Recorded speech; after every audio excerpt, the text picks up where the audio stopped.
કેમ છો બધા? સુખમાં, સંતોષમાં, આનંદમાં, પ્રગતિમાં, विकासમાં? वाह! मैं जब भी यहां आता हूं मन आनंद से भर जाता है। दमन, दीव, दादरा और नगर हवेली की विकास यात्रा को देखना भी मेरे लिए बहुत ही सुखद होता है। और अभी जो वीडियो देखी, कोई कल्पना नहीं कर सकता है कि इतने से छोटे क्षेत्र में चहुं दिशा में आधुनिक और तेज गति से विकास कैसा होता है, वो वीडियो में हमने बुरी भांति देखा है। साथियों, इस क्षेत्र की एक बड़ी विशेषता, अब हमारा सिलवासा पहले वाला नहीं है। ये हमारा सिलवासा अब कॉस्मोपॉलिटन हो गया है। हिंदुस्तान का कोई कोना ऐसा नहीं होगा जिसके लोग सिलवासा में न रहते हो। आपको अपनी जड़ों से प्यार है, लेकिन आधुनिकता को भी उतना ही अपनत्व देते हैं। इस केंद्र शासित प्रदेश की इस खूबी को देखते हुए केंद्र सरकार अलग अलग स्तरों पर तेजी से काम कर रही है। यहां पर अच्छी क्वालिटी का इंफ्रास्ट्रक्चर हो, अच्छी सड़कें, अच्छे पुल हो, यहां अच्छे स्कूल हो, वाटर सप्लाई बेहतर हो, इन सभी पर केंद्र सरकार का बहुत जोर है। बीते 5 साल में इन सभी सुविधाओं पर 5500 करोड़ रुपए, 5,500 करोड़ रुपए से ज्यादा खर्च किए गए हैं। बिजली बिल से जुड़ी व्यवस्था हो, सारी स्ट्रीट लाइट को एलईडी से जगमगाना हो, ये क्षेत्र तेजी से बदल रहा है। यहां door to door waste collection की सुविधा हो, या फिर 100% वेस्ट प्रोसेसिंग, ये केंद्र शासित प्रदेश सभी राज्यों को प्रेरणा दे रहा है। यहां जो नई इंडस्ट्रियल पॉलिसी लाई गई है, वो भी यहां औद्योगिक विकास बढ़ाने में, रोजगार के नए मौके बनाने में मददगार साबित हो रही है। आज एक बार फिर मुझे लगभग नए 5,000 करोड़ रुपए के प्रोजेक्ट का शुभारंभ करने का अवसर मिला है। ये project health, housing, tourism, education और अर्बन डेवलपमेंट से जुड़े हैं। इससे ईज ऑफ लिविंग बढ़ेगी, इससे ईज ऑफ टूरिज्म बढ़ेगा, इससे ईज ऑफ ट्रांसपोर्टेशन बढ़ेगा और इससे ईज ऑफ बिजनेस भी बढ़ेगा। साथियों, आज मुझे एक और बात की बहुत खुशी है। आज जिन प्रोजेक्ट्स का लोकार्पण हुआ है, उनमें से कई का शिलान्यास करने का सौभाग्य आप सबने मुझे ही दिया था। लंबे समय तक हमारे देश में सरकारी प्रोजेक्ट्स सालों साल तक लटकते थे, अटकते थे, भटकते थे। कई बार तो शिलान्यास के पत्थर भी पुराने होकर के गिर जाते थे, लेकिन प्रोजेक्ट पूरे नहीं होते थे। लेकिन पिछले 9 वर्षों में हमने देश में एक नई कार्यशैली विकसित की है, नया वर्क कल्चर लाए हैं। अब जिस कार्य की नींव रखी जाती है उसे तेजी से पूरा करने का भी भरसक प्रयास किया जाता है। एक काम पूरा करते ही हम दूसरा काम शुरू कर देते हैं। सिलवासा का एक कार्यक्रम इसका प्रत्यक्ष प्रमाण है। इसके लिए मैं आप सभी को बहुत बहुत बधाई देता हूं। साथियों, केंद्र की भाजपा सरकार सबका साथ, सबका विकास, सबका विश्वास और सबका प्रयास के मंत्र पर चल रही है। देश के हर क्षेत्र का विकास हो, देश के हर क्षेत्र का संतुलित विकास हो, इस पर हमारा बहुत जोर है। लेकिन देश का ये भी दुर्भाग्य रहा है कि अनेक दशकों तक विकास को राजनीति के वोट बैंक के तराजू पर ही तोला गया। योजनाओं की, प्रोजेक्ट्स की घोषणाएं देखकर तो बहुत कुछ होती थी, लेकिन कैसे होती थी, कहां से कितना वोट मिलेगा, किस वर्ग को खुश करने से वोट मिलेगा, जिनकी पहुंच नहीं थी, जिनकी आवाज कमजोर थी, वो अभाव में रहे, विकास यात्रा में पीछे छूटते गए। यही कारण है कि हमारे आदिवासी क्षेत्र, हमारे सीमावर्ती क्षेत्र विकास से वंचित रह गए। हमारे मछुआरों को उनके हाल पर छोड़ दिया गया। दमन, दीव, दादरा और नगर हवेली को भी इसी रवैये की बहुत कीमत चुकानी पड़ी है। मैं तो गुजरात में था, मैं लगातार देखता रहता था कि क्या करके रखा है इन लोगों ने।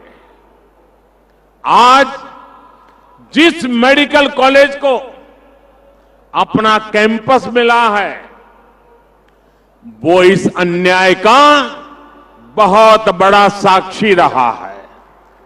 आप सोचिए साथियों, आजादी के दशक बीत गए, लेकिन दमन, दीव, दादरा और नगर हवेली में एक मेडिकल कॉलेज नहीं बना था।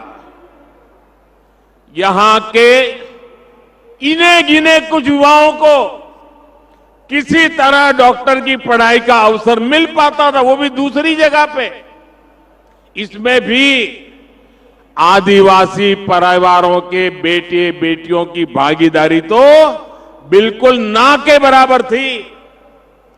जिन्होंने दशक तक देश पर शासन किया, उनको यहां के युवाओं के साथ हो रहे इस भयंकर अन्याय की चिंता कभी भी नहीं हुई। वो समझते थे इस छोटे से केंद्र शासित प्रदेश का विकास करके उन्हें कुछ हासिल नहीं होगा। वो आपके इस आशीर्वाद का मूल्य कभी समझ ही नहीं पाए। 2014 में जब आपने हमें सेवा का अवसर दिया, तो हमने आपकी सेवा की भावना से काम करना शुरू किया। समर्पण भाव से काम करना शुरू किया। इसी का परिणाम है कि दमन, दीव, दादरा और नगर हवेली को अपना पहला नेशनल एकेडमिक मेडिकल ऑर्गेनाइजेशन नमो मेडिकल कॉलेज मिला। अब यहां से हर वर्ष करीब करीब 150 स्थानीय युवाओं को डॉक्टरी की पढ़ाई करने का अवसर मिल रहा है। कुछ ही वर्षों में, बहुत निकट भविष्य में 1000 जितने डॉक्टर यहीं से तैयार हो जाएंगे। आप कल्पना कीजिए, इतने छोटे से इलाके से 1000 डॉक्टर।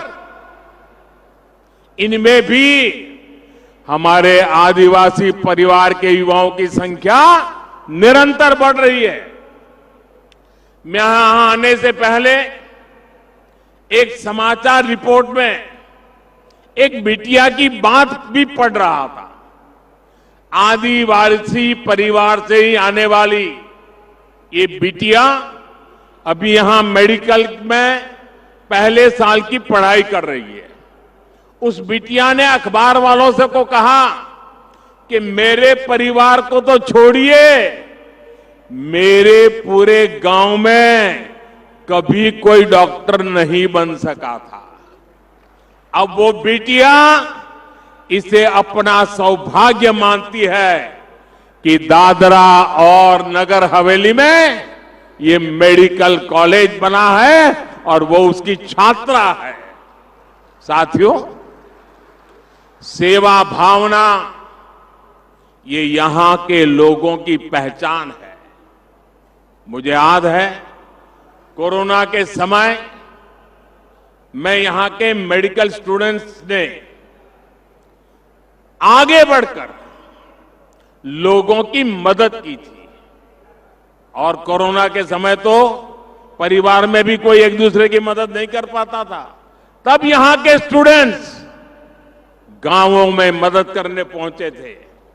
और मैं उन विद्यार्थी मित्रों से कहना चाहूंगा, आप लोगों ने जो विलेज एडॉप्शन प्रोग्राम चलाया था, उसका जिक्र मैंने मन की बात में भी किया था।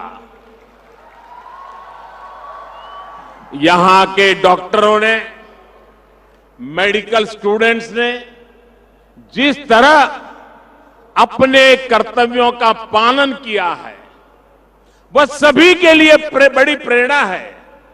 मैं आज इस कार्य के लिए यहां चिकित्सा सुविधा से जुड़े हर व्यक्ति की सराहना करूंगा। भाई और बहनों, सिलवासा का ये नया मेडिकल कॉलेज यहां पर स्वास्थ्य सुविधाओं पर दबाव भी कम करेगा। आप भी जानते हैं कि यहां पास में जो सिविल अस्पताल है, उस पर कितना प्रेशर था। अब तो यहां दमन में एक और 300 बेड का नया अस्पताल बन रहा है। सरकार ने आयुर्वेदिक अस्पताल के निर्माण के लिए भी अपनी मंजूरी दे दी है। यानी आने वाले समय में सिलवासा और ये पूरा क्षेत्र स्वास्थ्य सुविधाओं को लेकर बहुत मजबूत होने वाला है। साथियों, आपको याद होगा, गुजरात के मुख्यमंत्री के रूप में भी मैं यहां बहुत बार आया हूं, आपके बीच आया हूं। जब मैं वहां सरकार में आया था तो देखा था कि अंबाजी से लेकर के उमरगांव तक के आदिवासी पट्टे में किसी स्कूल में साइंस की पढ़ाई नहीं होती थी। जब साइंस की पढ़ाई नहीं होगी तो फिर बच्चे डॉक्टर और इंजीनियर कैसे बनेंगे। इसलिए मैंने वहां स्कूल कॉलेजों में साइंस की पढ़ाई शुरू करवाई। हमारे आदिवासी बच्चों को एक बड़ी दिक्कत दूसरी भाषाओं में पढ़ाई से भी होती है, किसी भी बच्चे को होती है। अंग्रेजी में पढ़ाई होने के कारण गांव के गरीब, दलित, वंचित, आदिवासी परिवारों के अनेक प्रतिभाशाली बेटे बेटियां डॉक्टर, इंजीनियर नहीं बन पाते थे। हमारी सरकार ने अब इस समस्या का समाधान भी कर दिया है। अब भारतीय भाषाओं में, आपकी अपनी भाषा में मेडिकल इंजीनियरिंग की पढ़ाई का भी विकल्प दे दिया जा रहा है। इससे भी इस क्षेत्र के बच्चों को बहुत बड़ी मदद मिलने वाली है। अब गरीब मां का बच्चा भी डॉक्टर बनने का सपना संजो सकता है। साथियों, आज मेडिकल कॉलेज के साथ साथ यहां इंजीनियरिंग कॉलेज का भी लोकार्पण हुआ है। इससे यहां के करीब 300 युवाओं को हर वर्ष इंजीनियरिंग की पढ़ाई का अवसर मिलेगा। मुझे इस बात की भी खुशी है कि देश के बड़े शिक्षा संस्थान भी दमन, दीव, दादरा और नगर हवेली में अपने कैंपस खोल रहे हैं। दमन में निफ्ट का सैटेलाइट कैंपस बना है। सिलवासा में गुजरात नेशनल लॉ यूनिवर्सिटी का कैंपस बना है।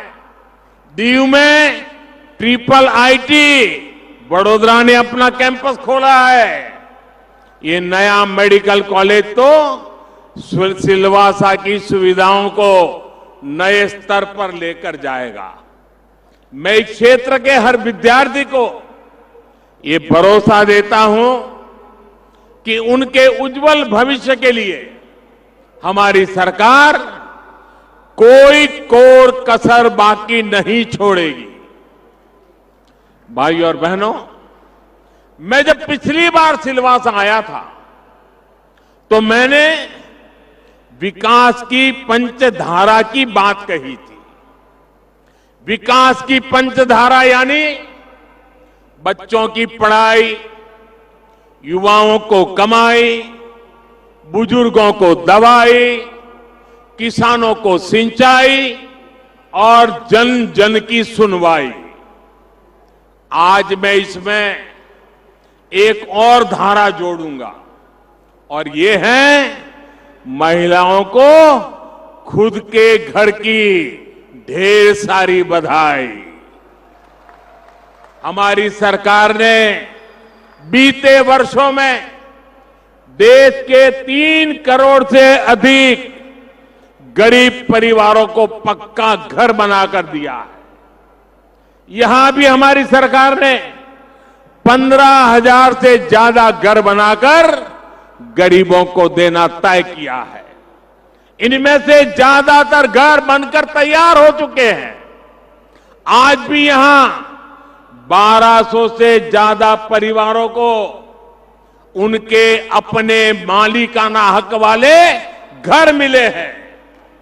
और आप ये जानते हैं कि पीएम आवास योजना के जो घर दिए जा रहे हैं उनमें महिलाओं को भी बराबर की हिस्सेदारी दी जा रही है।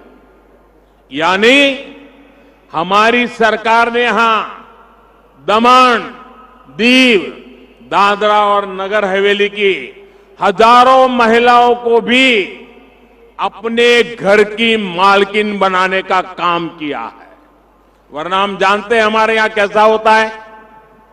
घर का मालिक पुरुष, खेत का मालिक पुरुष, दुकान का मालिक पुरुष, गाड़ी का मालिक पुरुष, स्कूटर है तो भी मालिक पुरुष, महिला के नाम कोई होता ही नहीं है।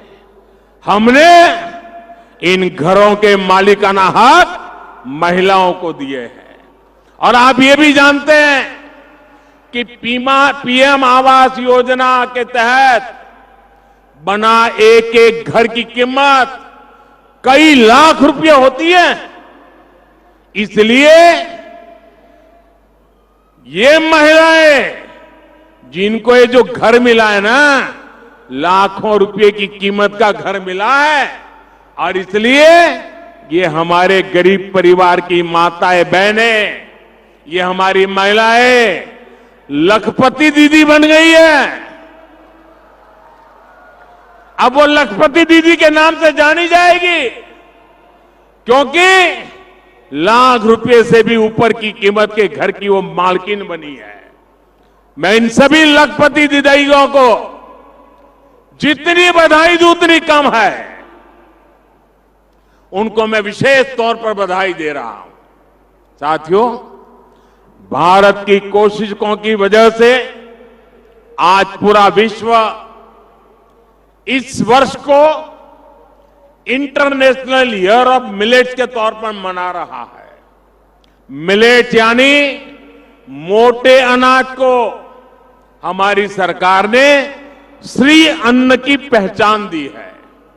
यहां के किसान रागी, या यहां की भाषा में कहे तो नागली या नचनी जैसे जिन मिलेट्स की पैदावार करते हैं, उन्हें भी हमारी सरकार बढ़ावा दे रही है। आज रागी से बना आटा हो, रागी से बनी कुकीज हो, रागी से बनी इडली हो, लड्डू हो, इनकी सबकी खपत बढ़ रही है और किसानों को भी फायदा हो रहा है। मैं अक्सर मन की बात कार्यक्रम में इसका जिक्र करता हूं, और आप तो जानते ही हैं, अब तो मन की बात का अगले रविवार को सेंचुरी होने वाला है, 100वां एपिसोड। भारत के लोगों के प्रयासों को सामने लाने का, भारत की विशेषताओं को उनका गौरवगान करने का मन की बात बहुत अच्छा मंच बना है। आपकी तरह मुझे भी 100वें एपिसोड का बहुत इंतजार है, रविवार का इंतजार है।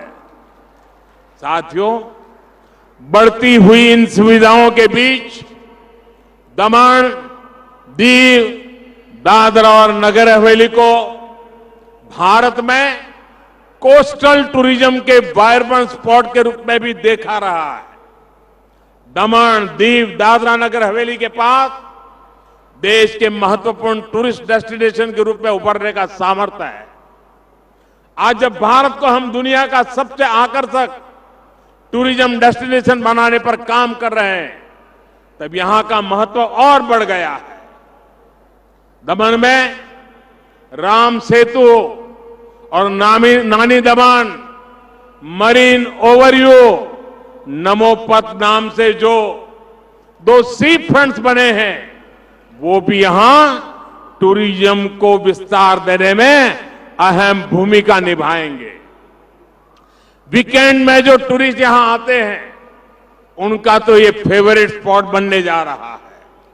मुझे बताया गया है कि पर्यटकों की सुविधा के लिए बीच एरियाज में नए टेंट सिटी भी बनाए जा रहे हैं। थोड़ी देर बाद मैं खुद नानी दमन मरीन ओवरव्यू नमोपथ को देखने जाने वाला हूं। ये सी फ्रंट निश्चित रूप से देश दुनिया के पर्यटकों को आकर्षित करेगा। इसके साथ ही Khanvel river front, Dudhni jetty, eco resort का निर्माण, ये सब भी यहां टूरिज्म को बढ़ावा देंगे। कोस्टल प्रोमेनेड, बीच डेवलपमेंट के प्रोजेक्ट भी जब पूरे हो जाएंगे तो यहां का आकर्षण और बढ़ जाएगा, और इन सब से यहां रोजगार के नए मौके बनेंगे, स्वरोजगार के मौके बनेंगे। भाइयों और बहनों, आज देश में तुष्टीकरण पर नहीं बल्कि संतुष्टीकरण पर बल दिया जा रहा है। वंचितों को वरीयता, ये बीते 9 वर्ष के सुशासन की पहचान बन चुकी है। केंद्र सरकार देश के हर जरूरतमंद, हर वंचित वर्ग, वंचित क्षेत्र तक सुविधाएं पहुंचाने के लिए तेजी से काम कर रही है।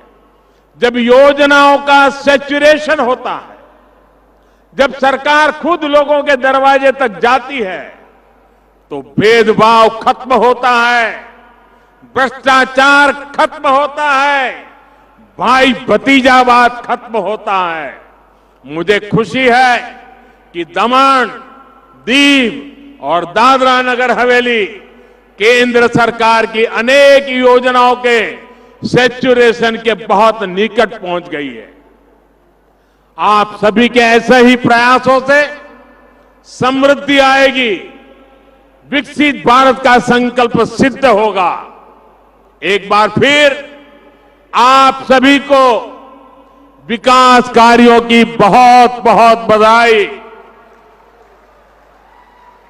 भारत माता की, भारत माता की। बहुत बहुत धन्यवाद।